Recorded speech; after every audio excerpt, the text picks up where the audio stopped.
And we have on our website, we have the step-grandmother, Sarah Obama, in Swahili, and we have the translation stating she was in the hospital when he was born in Mombasa, Kenya. Now, at the end of the tape, there's some kids yelling, no, Hawaii. She stated definitely she was in the hospital when he was born.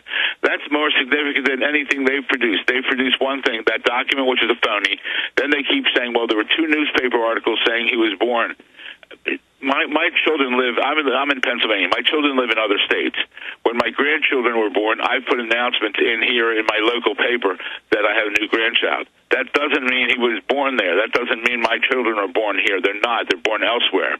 So that's their strongest argument. Well, what do you think? His mother planned ahead he was going to run for president. That's why she put it in the newspaper. No, I think the mother really wanted him to be a U.S. citizen. But the word is he was in Kenya, and she couldn't fly back because she was too pregnant. Well, that's exactly what a mother would do. She would come back and try to dummy it up. Even if she had no idea he was going to run for president, she'd want him to be a U.S. citizen. Correct. Because especially then, and even now, even though right now I think we're in troubled waters because of the many things Obama is doing, people fight to get to the United States because we have freedoms. I mean, the sad part is, ladies and gentlemen, when listening to this, we take for granted some of these freedoms you have in this country, and you shouldn't. I remember with my children going through a train over in Europe a number of years ago, and we were stopped because we took a train through, at that time, Czechoslovakia, and we didn't have the correct papers for that. The conductor, thank God, hid me and my children. If not, there were armed guards came on that thing and checking with people to take them off. You don't realize what freedoms you have here. I mean, what we're talking about here today, Alex, on your show, you couldn't be doing this in Russia. You couldn't be doing this in Iran. If they set the precedent to have an illegal alien as president, we're screwed. All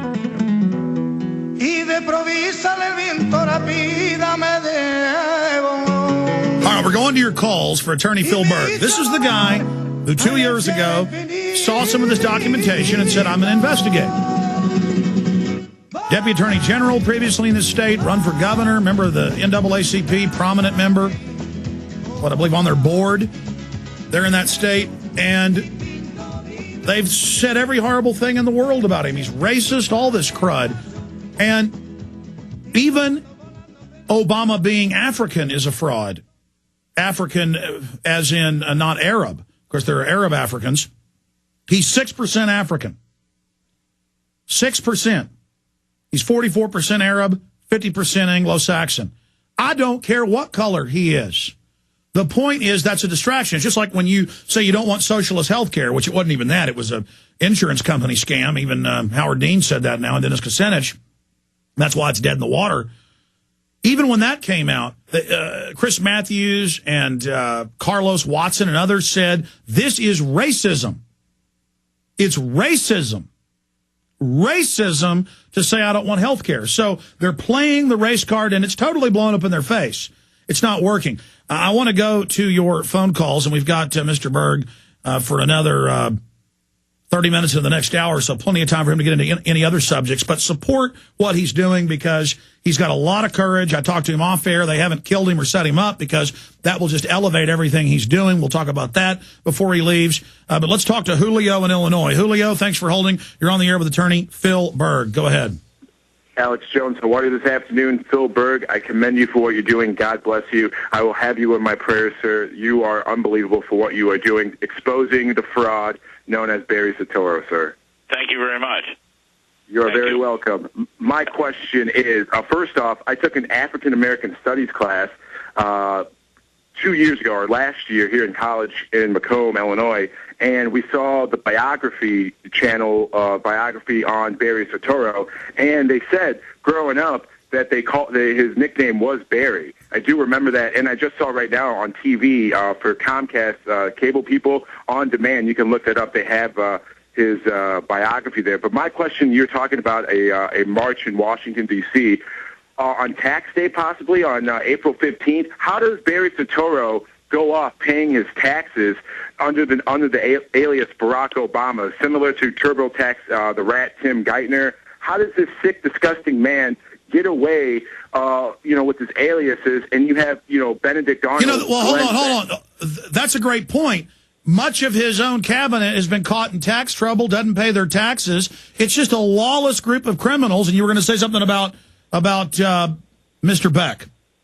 Yeah, Benedict Arnold, him, Chris Matthews, all these scum, you guys are right. They're setting us up for something because they continue now recently on TV talking about birthers, talking about 9/11 truth movement and how, we're going to assassinate the president. We all need to be peaceful in this InfoWar fight. Julio, tell him. You've seen that yourself. We played it here. Phil isn't even aware of this. Tell him what you've seen Beck do. Glenn Beck on his radio program said that, 9/11 truthers, he was talking about Van Jones, are going to infiltrate the White House, or are already in the White House, and are going to assassinate the president, that we need to have the president in our prayers. And then another TV show, he said birthers too now. Yeah, he says, birthers. He had you on his stupid little fourth-grade chalkboard. He had Deborah Medina, Miss Flip-Flopper, who, I'm shocked that happened. But, he had all these people. He had Van Jones on his board. This is, what is this? All right, Julio, thank you. We're going to come back in 70 seconds with the third hour, have Phil-Berg respond to what he just heard briefly. Then we're going to quickly, because I want to get a lot of callers in. Julio had great points, but that burned up 5 minutes.